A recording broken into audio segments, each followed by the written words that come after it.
Let's briefly review the context in which these new ideas about government emerged in the 11th century. Recall, in the last sequence, we talked about the changes that took place in Chinese society, economy, in the world, in fact, that China inhabited between the 8th century, when the Tang Dynasty was at the peak of its powers before the An Lushan Rebellion, and the 11th century. The new dynasty, the Sung Dynasty in this case, which was founded in 960, had now come to exist in a multi-state world. It wasn't simply that there was a Chinese dynasty and tribal peoples around the edges. Now those tribal peoples had learned how to build states. And in the northeast, there were the Khitans, who had created the Liao dynasty, and in the northwest, there were the Tanguts, who had created the Xia dynasty. Domestically, there had been great changes as well.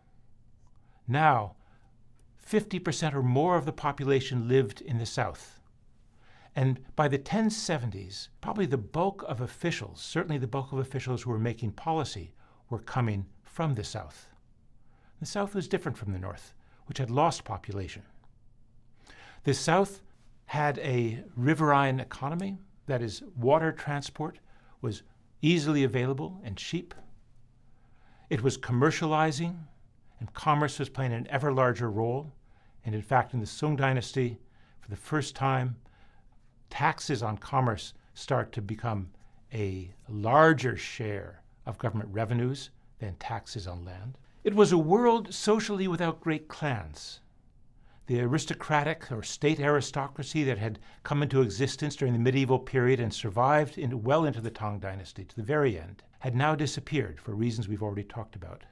And instead, there's a new group of people we call literati, but importantly, people who are selected for government on the basis of learning. The world had changed, and the challenge in mid-11th century was, what should government do in this very different world? I've said it was the people who replaced the great clans were people we call literati.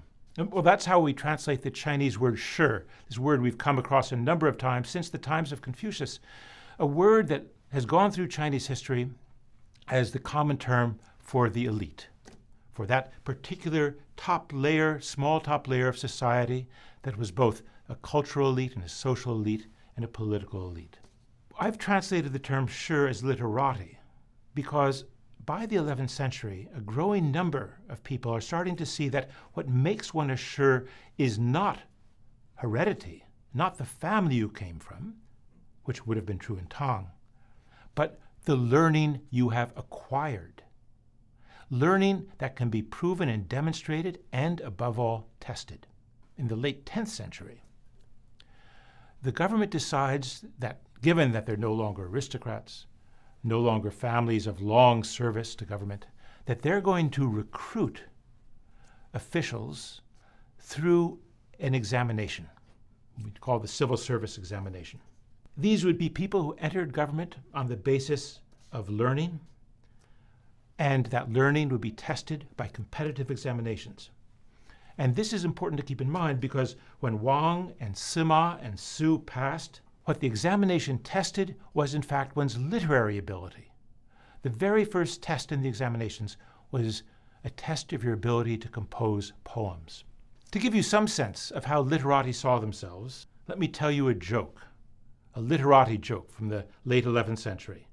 Well, it doesn't make much sense to tell a joke without an audience. So here we're going to show you a clip of how I told it once in class, and you'll see how the class reacts to it. So let me tell you a story, which I actually read in a book written in around 1090 or something like this.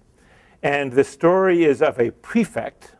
Remember that there are provinces, prefectures, and counties. A prefecture would be an area around the size of Rhode Island, for example. And the prefect, who's sort of like the governor of Rhode Island, goes to visit, has just arrived in his post, and he goes to the major Buddhist temple to say hello to the abbot, who is one of these Chan or Zen abbots. And the abbot receives him. The abbot's sort of sitting up on a chair on the dais, sort of in the temple courtyard. And the prefect comes in, big retinue and everything. And the abbot says, hey, come on up, sit down. doesn't go through a whole elaborate ceremony. And then, they're sort of chatting, and then 50 minutes later, some military guy comes in from the local garrison, and the abbot gets off his chair, gets off the dais, walks down and bows and scrapes and goes through a whole politeness routine with this military guy. Our prefect is really, really pissed off. And the abbot comes back and he says to the abbot, how come when I came in, you greeted me so impolitely and I sat up, you just sat here, and now this lowly military man comes in and you do through this whole elaborate routine of politeness. And the abbot says, oh, he says, impoliteness is true politeness. Politeness is impoliteness. And it's sort of a really Zen answer. And so our prefect goes over and starts to slap him upside the head, saying, hitting is non-hitting. Non-hitting is hitting, right? Well, every story has a point. There's no such thing as a free joke in a lecture. So what's the point? There are two implications to this. The first is the tension between military and civil.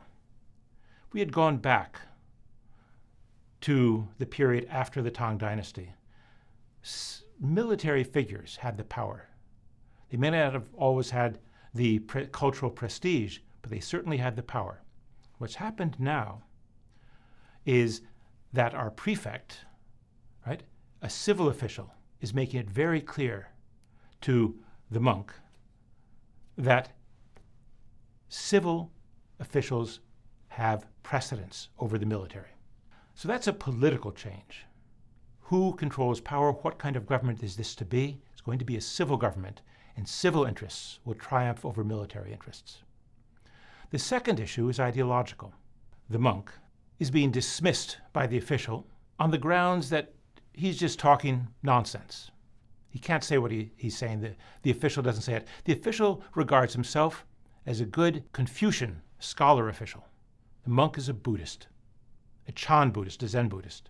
Ideologically speaking, if we were going back to the 8th century, really, certainly the first half of the 8th century, the leading philosophical voices in society would have been Buddhist. Today, in the 11th century, it's different. The leading voices now are starting to become Confucians, a new kind of Confucianism which says our ideology, our ideas ought to be guiding us as we take control of government and try to figure out what government should do. So the literati had started to think about their role in society in the 11th century, and I think that's the subtext of this joke I just told. And they're asking how government can serve the common good. To be honest about this, we can trace these attitudes back to the Tang Dynasty. One of the first people to talk about it and talk about a sort of a new view of government and the role learning should play was a man named Han Yu, who's known to us as the founder of the ancient style movement, the ancient style in literature, of turning back to antiquity to find models for the present and representing those models through your own literary style and the content of what you write. Han Yu may not have had so much influence in his own times, but in the 11th century he became, in some sense, one of the most important of literary intellectuals. Ouyang Shou, for example, whose works you're going to read in a second as well, turned back to Han Yu for a model. Liu Zongyuan, another Tang ancient style writer, contemporary with Han Yu, also was influential in the 11th century. Wang Anshi was one of the people recommended by Ouyang Shou. Su Shi was one of the people recommended by Ouyang Shou. And Sima Guang was a person who was deeply suspicious of all these literary types with their ideas of transforming the world through government and taking their models from antiquity. So we're going to stop now. We'd like you to read some of the writings by Ouyang Shou and Han Yu and Liu Zongyuan and tell us what you think about them.